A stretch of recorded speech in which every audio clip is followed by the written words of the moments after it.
네, 오늘 제목은 불편한 은혜라는 제목으로 말씀을 좀 생각해 보려고 합니다. 불편한 은혜입니다. 은혜가 왜 불편할까? 같이 좀 생각을 해보려고 하는데요. 1927년 독일 베를린 대학에서 21살의 나이에 신학박사 학위를 취득한 사람이 있습니다. 21살의 나이에 신학박사를 취득했어요. 10년 뒤에 이 사람은 핑켈발데 대학, 말도 힘들어요. 핑켈발데 대학교의 교장으로 있었는데요. 그러다가 나치가 이 대학을 폐쇄하자 자신의 신변에 위험이 다가오고 있다는 것을 직감을 하죠. 그래서 이제 어떻게 할까를 고민하고 있던 중에 미국에 있는 친구가 미국에 와서 신학교에서 좀 강의를 하면서 이 2차 세계대전이 전쟁이 끝날 때까지 좀 있는 것이 어떻겠느냐라는 권유를 받게 됩니다. 그래서 이 사람이 미국에 가게 되죠. 이 사람이 누구냐면 본 회퍼라는 사람입니다. 미국에 온 지 얼마 안 됐던 이 본 회퍼가 기도를 하다가 그런 생각이 들었어요. 미국에 온 것은 잘못된 결정이었다. 우리 민족이 순환당하고 있는 이때 나는 독일의 그리스도인들과 운명을 함께 해야 한다. 만일 이때에 나의 백성과 함께 고난받지 않는다면 전쟁이 끝난 후 나는 독일의 재건에 참여할 권리를 가질 수 없을 것이다. 이런 생각이 들었다고 해요. 결국 미국에서 다시 독일로 본 회퍼가 돌아와요. 그리고 역시나 자기의 생각대로, 자기의 예상대로 1943년에 감옥에 갇히게 됩니다. 그리고 독일이 이 패전하기 얼마 전, 1945년도죠. 1945년도 그의 나이 39살의 나이로 교수형을 당해서 죽게 됩니다. 이런 본 회퍼가 1937년에 출판한 나를 따르라라는 책이 있어요. 그런데 이 책에 아주 유명한 글이 있는데 그게 뭐냐면 값싼 은혜라는 것에 대한 글입니다. 값싼 은혜. 제가 한번 읽어볼게요. 값싼 은혜는 회개 없는 용서의 설교요. 공동체의 징계가 없는 세례요. 죄의 고백이 없는 성찬이요. 개인의 참회가 없는 죄사함이다. 값싼 은혜는 죄인을 의롭다고 하는 것이 아니라 죄를 의롭다고 하는 것이다. 싸구려 은혜는 그리스도를 본받음이 없는 은혜, 십자가 없는 은혜, 살아계신 예수 그리스도, 곧 사람이 되신 예수 그리스도를 무시하는 은혜에 불과하다. 여러분들은 이 글을 들으시면서 어떤 생각이 드셨습니까? 저는 이 글을 읽으면서 이 1937년도에도 교회가 이랬구나 그런 생각이 들었어요. 1937년, 지금부터 80년 전인데 80년 전에도 이미 교회가 값싼 은혜를 이야기하고 있었구나 그런 생각이 들었습니다. 그러면서 드는 생각은 그러면 지금 우리는 나아졌나라는 거죠. 지금 교회는 나아졌는가? 아니라는 생각이 더 많이 듭니다. 우리가 신앙생활을 하면서 가장 많이 듣는 말 중에 하나가 뭐냐면 은혜라는 단어입니다. 이 은혜만큼 기독교를 잘 설명하는 단어도 없을 거라고 생각합니다. 자, 그러면 여러분에게는 어떤 은혜가 있으십니까? 아니, 여러분은 지금 어떤 은혜 받은 삶을 살아가고 계십니까? 오늘은 이 본문을 통해서 이 은혜에 대한 이야기를 같이 한번 생각해 보려고 합니다. 지난주에 우리가 살펴봤던 것처럼 누가는 1장 앞부분, 그러니까 5절부터 25절까지를 우리가 대충 이렇게 살펴봤는데요. 그 사이에서 사가랴와 엘리사벳에게 아들이 생길 것이라는 이야기를 천사를 통해 들었다. 그리고 그것을 믿지 못하는 사가랴가 말을 하지 못하게 되었다라는 것에 대해 살펴봤습니다. 그리고 이어지는 오늘 우리가 읽은 본문을 보게 되면 누가는 또 다른 이야기를, 또 다른 예언을 기록합니다. 먼저 천사 가브리엘이 다시 등장을 합니다. 그리고 이 천사 가브리엘이 처녀인 마리아에게 나타나서 하는 말이 야, 네가 이제 아들을 낳을 것인데 이름을 예수라고 해라. 그분은 지극히 큰 자이고 높으신 이의 아들이시다라고 말을 해요. 그러니까 마리아가 당연히 이렇게 묻습니다. 아니, 나는 아직 남자를 알지 못하는데 어떻게 아이를 낳을 수 있겠습니까? 그러자 천사가 이렇게 대답을 하죠. 네 친척 엘리사벳도 나이가 많은데 아이를 가진 지가 6개월이나 되었다. 그리고 이런 천사와 마리아의 대화의 결말이 뭐냐면 마리아가 대답하되 주의 말씀대로 나에게 이루어질 것입니다. 라고 끝이 납니다. 자, 오늘 이런 내용은 교회에 다니지 않는 분들이라도 한 번쯤은 들어보셨을 그런 내용입니다. 그런데 이런 내용 말고요. 또 다른 내용도 있어요. 제가 한번 말씀드릴게요. 어느 날 요셉은 자신의 정혼자인 마리아가 임신한 사실을 알게 됩니다. 요셉은 의로운 사람이어서 조용하게 마리아와 이혼을 하려고 결심을 했는데 그날 천사가 나타나서 하는 말이 요셉아 마리아 데려오는 걸 두려워하지 마라. 그 아이는 성령으로 잉태된 아이인데 이제 네가 아들을 낳을 것이니까 이름을 예수라 하라. 그 뜻은 자기 백성을 죄에서 구원할 자입니다. 라는 것이었습니다. 그래서 요셉이 마리아와 결혼을 했고 아들을 낳을 때까지 동침하지 않았다라는 내용입니다. 자, 두 이야기. 제가 이렇게 비교를 해드렸는데 혹시 이게 뭐가 달라? 이런 생각이 드시면 정말 곤란합니다. 방금 비교를 한 두 번째 내용, 요셉에 대한 이야기는 마태복음 1장에 기록된 예수님의 탄생 예고를 이야기하고 있습니다. 누가복음과 마태복음이 다른 겁니다. 다르죠. 누가는 천사가 마리아에게 나타났어요. 요셉은 등장도 안 합니다. 반대로 마태의 기록에는 천사가 요셉에게 나타납니다. 그리고 예수님이 성령으로 잉태되셔서 예수님이 구원할 분으로 오신다라는 것을 이야기합니다. 자, 그러면 이제 여러분의 선택이 나왔습니다. 여러분의 선택이. 자, 여러분은 누구의 말이 맞다고 생각하십니까? 마태의 말이 맞습니까? 아니면 누가의 말이 맞습니까? 아니, 천사는 마리아에게 나타났습니까? 요셉에게 나타났습니까? 생각이 없으실 것 같은데. 근데 우리는 아주 오랫동안 어떤 분들은 수십 년 동안 마태와 누가가 기록한 예수님의 탄생 이야기를 들어왔습니다. 그런데 한 번도 의심이 없었던 것 같습니다. 아마도 이유가 두 가지 중에 하나일 거예요. 첫째는 믿음이 너무 좋아서 그냥 믿는 거예요. 믿음이 너무 좋아서. 두 번째는 아무 생각이 없기 때문에 그냥 있는 겁니다. 뭐든지 다 좋습니다. 오늘 이제 이걸 짚고 넘어갈 거니까요. 그런데 왜 이 부분이 이해가 돼야 하는지 이게 왜 중요하냐면 2장에 나타난 우리가 1장을 오늘 보는데 다음 주에 2장을 볼 거거든요. 2장에 나타난 다음 사건도 오늘 이게 이해가 돼야 다음 사건도 이해할 수 있기 때문에 오늘 마태와 누가의 기록이 왜 다른지를 좀 생각해 보려고 하는 겁니다. 자, 그럼 다시 한번 질문하겠습니다. 마태와 누가는 예수님의 탄생 예고 사건을 왜 다르게 기록했을까요? 아니, 이 사건은 한 사건일까요? 아니면 다른 두 사건일까요? 점점 어려워지시나요? 학자들의 연구를 보면 가브리엘 천사가 나타난 사건은 각각의 다른 두 사건이라고 말을 합니다. 먼저 마리아에게 나타났고 그 후에 마리아가 임신한 이후에 배가 불러오면서 요셉이 알게 되니까 요셉에게 그제서야 천사가 나타났다라고 보는 겁니다.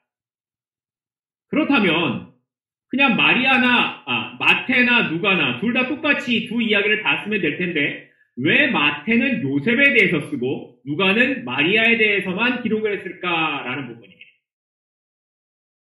그 이유는 그들이 기록한 복음서를 쓰는 대상이 달랐기 때문입니다. 이 책을 쓰고 있는 대상이 달랐기 때문이에요.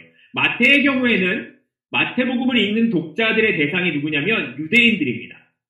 그리고 유대인에게 있어서 가장 중요한 것은 뭐냐면 예수님께서 구약 성경에 기록된 아브라함의 후손, 다윗의 후손으로 오실 왕인가에 관한 문제였습니다. 이 예수라는 사람이 정말 구약에 예언된 오실 메시아가 맞는가 이것을 보여줘야만 했던 겁니다. 그래서 마태는 1장을 시작하면서 아브라함과 다윗의 자손 예수 그리스도의 계보, 족보라는 말로 시작을 하는 겁니다. 예수님이 정말 다윗 왕의 자손인가 후손인가를 보여줘야 했던 겁니다. 이런 면에서 마태는 예수님의 탄생에 관한 이 예언, 기사를 마리아보다 요셉에게 집중해야만 했던 겁니다. 법적으로 다윗의 후손이었던 이 요셉이 있어야 유대인들에게 이분이 구약에서 예언했던 오실 메시아다라고 이야기할 수 있기 때문입니다. 반면에 누가의 독자는 누구입니까? 누가 복음을 읽는 독자들은 이방인이면서도 지위가 높은 데오빌로 각하 기억나시죠? 누가는 이방인인 데오빌로를 대표자로 등장시켜서 유대인이 아닌 이방 사람들, 유대인이 아닌 모든 인류 전체의 구원자가 예수 그리스도셨다라는 것을 강조하는 겁니다. 지난주에 했던 설교인데도 모르시는 척 하시면 안 되는 겁니다. 특히 누가복음은 예수님께서 이 땅에 오심으로 인해 소외된 자들에게 복음이 전파되었다라는 사실을 강조합니다. 그래서 누가복음은 다른 사람들보다 여자나 아이나 가난한 사람들에 대한 언급이 많이 나옵니다. 누가는 예수님의 탄생에 있어서 다윗의 혈통이 중요한 관심이 아닙니다. 오히려 누가는 이방인들, 다른 나라 사람들에게 강조해야 하는 것이 예수님은 하나님의 아들이시다라는 거예요. 그렇기 때문에 법적으로 아버지 요셉은 중요한 문제가 아니고 하나님의 아들이신 예수님이 이 땅에 오실 때, 인간의 몸으로 오실 때에 실제적인 관계를 맺고 있는 사람, 이게 누구예요? 마리아. 이 마리아를 더 주목해서 보고 있는 것. 하나님의 아들이신 예수님께서 사람으로 진짜 오셨다. 그분은 성령으로 태어나셨지만 진짜 사람의 몸으로 마리아를 통해서 태어나셨다. 이게 누가에게는 중요한 거예요. 중요한 것도 겁니다. 이런 면에서 누가는 예수님의 탄생 예고를 요한의 탄생 예고 바로 뒤에 붙여서 기록합니다. 그래서 독자들로 하여금, 이 누가복음을 읽는 사람들로 하여금 이게 무슨 의도가 있구나를 생각하게 하는 거죠. 누가복음 1장 28절을 보면 그에게 들어가 이르되 은혜를 받은 자여 평안할지어다 주께서 너와 함께 하시도다 하니, 여기 28절을 보니까 천사가 마리아에게 나타나서 하는 말인데 이게 무슨 단어를 쓰고 있어요? 은혜라는 말을 해요. 그리고 이 말은 30절에도 한 번 더 나옵니다. 은혜라는 말이. 그런데 지난주에 살펴봤던 사가랴에게 나타난 천사가 세례 요한의 출생을 이야기할 때 천사가 사가랴에게 너 은혜 받았어 라는 말을 하던가요? 오히려 사가랴에게 아들을 낳는 것은 사가랴가 그토록 바라고 원했던 일입니다. 그럼에도 불구하고 천사는 사가랴에게 이것이 은혜다라고 이야기하지 않습니다. 그런데 반대로 마리아가 원하지 않는 일이에요. 그런데 불구하고 은혜라고 표현을 합니다. 마리아는 하나님의 아들 예수 그리스도를 잉태하는 것이기 때문에, 하나님이신 예수 그리스도를 잉태하는 것이기 때문에 은혜라고 말하고 있는 겁니다. 그러면 마리아가 사가랴보다 뭔가 더 특별한 게 있어서 그래서 하나님의 은혜가 임하게 된 걸까요? 마리아는 사가랴가 갖지 않은 뭔가가 있기 때문에 그래서 은혜가 있는 걸까요? 사실 우리가 살펴보면 사가랴를 보면 그는 제사장이었고 아내 엘리사벳도 제사장 가문의 사람이었습니다. 더군다나 이 부부는 하나님 앞에서 의인이라 불릴 만큼 흠이 없이 살던 사람들이었습니다. 더군다나 천사를 만나는 그날 사가랴는 평생에 한 번 있을까 말까 한 성소에 들어가는 날로 뽑힌 그런 특별한 날이었습니다. 그런데 반대로 마리아는 나사렛이라는 이름도 알지 못하는 작은 동네예요. 시골 마을의 평범한 그런 처녀입니다. 마리아가 누구인지 아는 사람도 별로 없어요. 더군다나 천사가 나타난 그날, 마리아가 천사를 만난 그날이 특별한 장소도 아니고 특별한 날도 아닙니다. 사가랴와 비교했을 때 마리아의 조건은 정말 아무것도 아닌 것처럼 보입니다. 그런데 그 마리아가 뭘 받았어요? 은혜를 받은 사람이 되었다라는 겁니다. 누가가 이렇게 사가랴와 마리아를 붙여서 비교하는 목적은 이겁니다.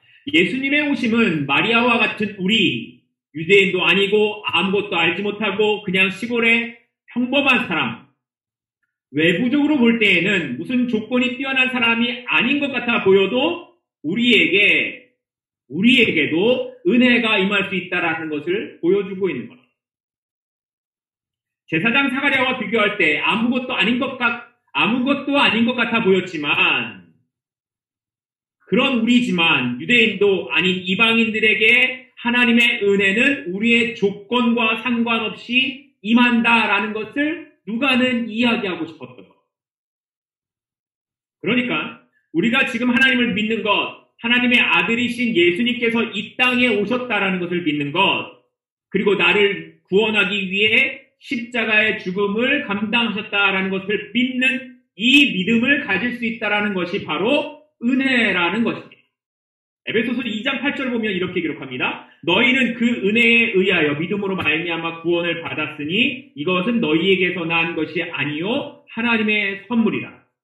너희는 은혜에 의하여 믿음으로 말미암아 구원을 얻었는데 이것은 너희에게서 난 것이 아니라 하나님의 뭐라고요? 선물이라. 그러니까 우리가 믿는다라고 말을 할 때 그 믿음이라는 것은 은혜로 주어진 하나님의 선물이라는 겁니다. 내가 무엇을 막 열심히 해서 그래서 생겨난 것이 아니라 하나님께서 주신 선물이기 때문에 뭐라고 말해요? 은혜라고 말한다는 거예요. 그런데 여러분이 어떤 선물을 받았어요? 누가 선물을 보내줘서 선물 박스를 뜯고 열어봤더니 그 안에 별 볼 일 없는 게 들었어요. 그러면 이걸 받는 입장에서 이거를 은혜라고 이야기할 수 있을까요? 선물이라고 열어봤는데 그 안에 뭐 잡동사니 쓰레기 같은 막 그런 것들만 들어있다면 별로 받고 싶지 않은 거라면 그거를 은혜라고 표현하지 않을 겁니다. 그런데 보세요. 오늘 천사가 마리아에게 나타나서 하는 말을 볼까요? 누가복음 1장 28절, 30절을 제가 읽겠습니다. 그에게 들어가 이르되 은혜를 받은 자여 평안할지어다 주께서 너와 함께 하시도다 하니 또 30절에도 천사가 이르되 마리아여 무서워하지 말라 내가 하나님께 은혜를 입었느니라. 반복해서 하는 말이 뭐예요? 마리아가 은혜를 받았다라는 거예요. 그런데 만약에 여러분이 마리아라면 이 천사의 이야기가 은혜라고 느껴졌을까요? 이게 은혜라고 생각됐을까요? 예수님 당시 이스라엘의 결혼 풍습은 정혼이라는 것과 결혼이라는 것 두 가지로 나뉘어져 있었습니다. 남자는 이 신부를 결혼해서 데려가기 위해서 1년 전에 정혼을 합니다. 이 사람과 내가 결혼할 거라는 예식을 하는 거예요. 그리고 이거는 법적으로 이미 결혼한 것과 같은 효력이 있어서 정혼한 이후에 다른 사람에게 혼인을 하거나 할 수 없습니다. 이렇게 정혼을 한 뒤에 1년 정도의 시간이 지나면 남자는 예물을 준비해가지고 신부 측에 지참금을 이렇게 주고 그리고 신부를 데려오는 겁니다. 그러니까 정혼 상태라는 것은 처녀이기는 하지만 아직 동침을 하지 않아서 처녀이기는 하지만 결혼과 같은 법적인 효력이 있기 때문에 결혼하기 전에 아이가 생긴다는 것은 말도 안 돼요. 더군다나 약혼자인 요셉의 아이가 아니라면 이건 보통의 문제가 아닌 겁니다. 왜냐하면 랍비의 말에 따르면 처녀가 결혼도 안 한 상태에서 임신하면 돌로 쳐서 죽이라고 했기 때문에. 그런데다가 당시는 조혼 풍습이 있어서 여자는 보통 14살, 남자는 18살에 결혼을 했다고 합니다. 그러니까 마리아가 정혼했을 때의 나이가 아마도 13살쯤이었을 것이고 천사가 마리아에게 나타났을 때 나이가 13살에서 14살 정도밖에 되지 않았을 겁니다. 13살에서 14살 정혼 상태의 여자아이가 천사에게 얘기를 들어요. 너는 아이를 낳을 거야. 여러분은 천사의 예언을 은혜라고 생각하실 수 있으십니까? 남의 이야기니까 별로 관심이 없으신가 본데요. 하나님께서 내 인생을 망가뜨리려고 하시나? 나한테 왜 이러시는 걸까? 얼마든지 그렇게 느껴지지 않을까요? 도무지 이것을 은혜라고 받아들이기가 쉽지 않은 그런 상황입니다.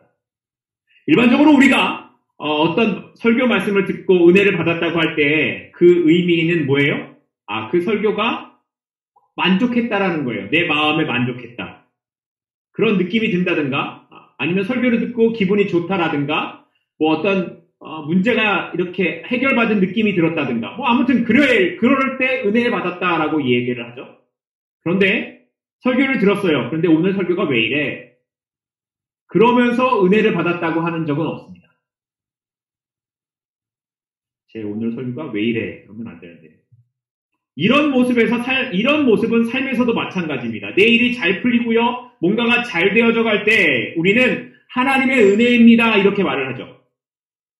회사가 어려워지고 승진이 안 되고 아이들이 대학에서 떨어지고 그런 상황에서 이건 하나님의 은혜입니다. 이렇게 말하지 않습니다. 자, 그렇다면 승진을 한 사람은 하나님의 은혜가 임한 사람이고 승진하지 못한 사람은 하나님의 은혜가 없는 사람입니까? 대학에 떨어진 아이는 하나님의 은혜가 없는 자녀이고 회사가 어려운 것은 하나님의 은혜가 없는 사람이기 때문에 그럴까요? 아닙니다. 은혜의 결국 최고의 은혜는 뭐예요? 하나님께서 당신의 하나밖에 없는 아들 예수 그리스도 그 아들을 아무것도 아닌 우리를 위해 이 땅에 보내서 죽게 하셨다라는 것, 그 죽음으로 우리를 살리셨다라는 것, 그게 은혜의 결정체입니다. 그러니까 은혜라는 것은 그 은혜 안에서 사는 것은 우리의 상태와 상관없이 은혜가 있는 것이고 은혜의 사람으로 살아가는 것이라고 말할 수 있는 것. 다시 말해서 내가 승진을 하고 회사가 잘 되고 좋은 일이 생긴다고 하더라도 그것이 나를 하나님의 자녀된 삶의 자리로 더 깊은 관계로 이끌어가는 것이 아니라면 그건 은혜가 아니라는 거예요. 반대로 내가 승진해서 떨어졌어요. 대학에서도 떨어졌어요. 그런데도 불구하고 그것을 통해서 하나님의 뜻을 구해요. 그리고 하나님과의 더 깊은 관계로 나아가게 된다면 그건 뭐예요? 은혜라는 겁니다. 그런 면에서 볼 때 은혜란 불편할 수 있습니다. 은혜란 불편할 수 있습니다. 요나에게 하나님의 말씀을 증거할 수 있는 것은 은혜였습니다. 요나가 하나님의 말씀을 증거하는 건 은혜죠. 그런데 요나가 니느웨로 가야 되는 것은 불편한 일이었습니다. 구약의 선지자들이 하나님의 말씀을 전하는 건 은혜였습니다. 그런데 말씀을 전하다 뺨을 맞고 구덩이에 갇히고 매를 맞고 죽임을 당하는 것은 불편한 일이었습니다. 신약시대에도 마찬가지입니다. 예수님께서 유대인들에게 회개하라고 말씀하셨을 때 그 말을 들은 지도자들은 마음이 불편했습니다. 예수님이 제자들을 부르셨을 때 제자들이 가족을 버리고 생계를 버리고 예수님을 쫓았죠. 물론 이들에게 그것은 최고의 복이었지만 그것을 결정하는 당시에는 불편하지 않았을까요? 불편한 은혜에 대해 사도 바울의 모습은 이야기하지 않아도 잘 아실 겁니다. 그런데 중요한 것은 이런 불편함에는 목적이 있다는 것. 그리고 이런 불편함이 우리를 불편하지만 불행함으로 끌고 가지는 않더라는 겁니다. 결국 이 불편함을 잘 견디고 나면 그것을 통해 주시는 하나님의 은혜를 알게 되더라는 겁니다. 마리아도 그랬습니다. 누가복음 1장 34절인데요. 마리아가 천사에게 말하되 나는 남자를 알지 못하니 어찌 이 일이 있으리이까. 천사가 마리아에게 은혜가 있다고 말을 하면서 태어날 아이가 예수님이고 이 아이가 야곱의 집으로 왕으로 다스리고 그 나라가 영원할 것이고 뭐 이런 이야기를 쭉 했지만 마리아는 뭐예요? 불편한 겁니다. 34절을 그냥 지금 제 얘기로 말하면 뭐냐면 아니, 나는 아닌데요. 하나님 난 아니에요. 나는 그런 사람이 아니에요. 라고 말하는 거예요. 마리아가 처음부터 천사의 이야기를 듣고 막 믿음이 엄청나서 예수님을 메시아로 고백하고 어떻게 나 같은 사람에게 하나님이 이런 은혜를 주십니까? 어떻게 나 같은 사람에게 하나님의 아들이 태어나게 하시냐고 하나님을 찬송하고 마리아가 막 그러지 않았습니다.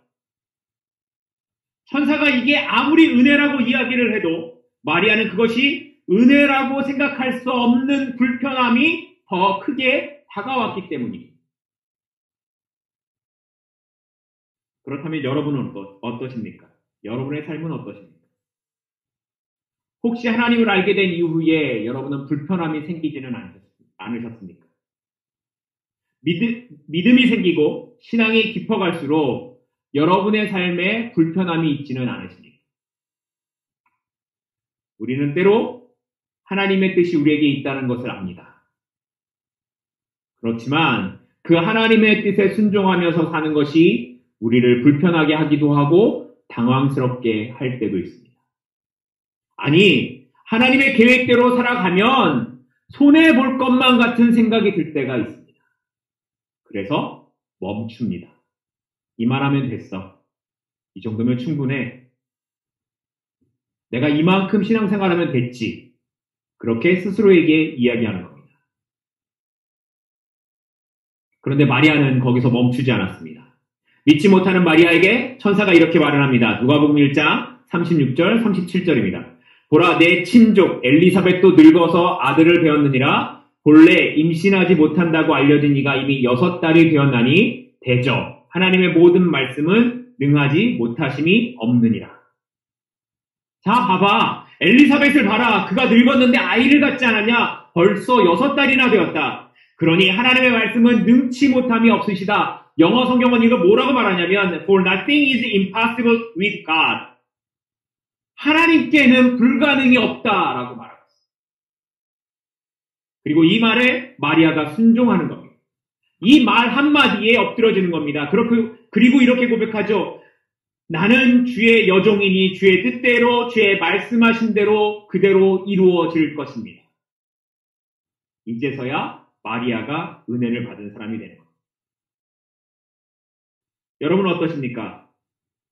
여러분이 믿는 하나님은 불가능이 없으신 하나님이십니다. 온 세상과 온 우주를 만드신 그 하나님에게는 불가능이 없습니다. 지금도 매일 아침 뜨고 지는 태양과 달의 이 움직임을 조금의 오차도 없이 움직이게 하시는 하나님, 우주의 별들이 자기 자리를 지키도록 만드시는 하나님에게는 불가능이 없습니다. 그렇기 때문에 우리는 불편함 때문에 은혜를 포기해서는 안 되는 것입니다. 그 하나님께서 하시겠다라고 말씀하시면 세상이 막아설 수도 없고 거절할 수도 없는 것입니다. 그런데 그 하나님께서 저를 위해 여러분을 죄에서 살리기 위해 당신의 아들 예수 그리스도를 죽이셨다라는 것보다 더 큰 은혜가 어디 있겠습니까? 그러니 그 은혜와 비교할 수 있는 불편함은 없는 것입니다. 성도는 바로 이 삶을 살아가는 겁니다. 이제 말씀을 맺으려고 합니다. 마리아가 은혜로 받게 되고 난 이후에 마리아의 삶이 어떻게 되었을까요? 마리아가 결국 불편해. 그래서 사람들에게 손가락질 당하고 그렇게 살다가 끝났을까요? 아닙니다. 우리가 처음에 비교한 마태의 기록처럼 요셉이 마리아와의 관계를 정리하려고 할 때에 천사가 요셉에게 찾아가죠. 그리고 요셉도 예수님의 오심을 준비하는 관계 속에 들어가게 되더라는 겁니다. 하나님의 은혜가 불편해 보여도 그것이 우리를 망하게 하지 않더라는 것.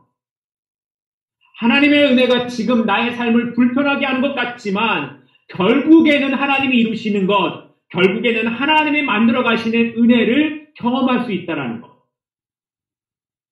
불편하지만 그것을 감당하는 사람에게는 하나님이 어떻게 일하시는지를 보게 되는 은혜가 있더라는 것. 하나님께는 불가능이 없습니다. 그 하나님께 소망을 둡시다. 그리고 그 하나님 앞에서 우리의 믿음을 가지고 승리하는 저와 여러분이 될 수 있기를 주님의 이름으로 축복합니다. 하나님은 모든 것을 가능하게 하십니다. 그 하나님의 은혜가 저와 여러분 가운데 있습니다. 기도하시겠습니다.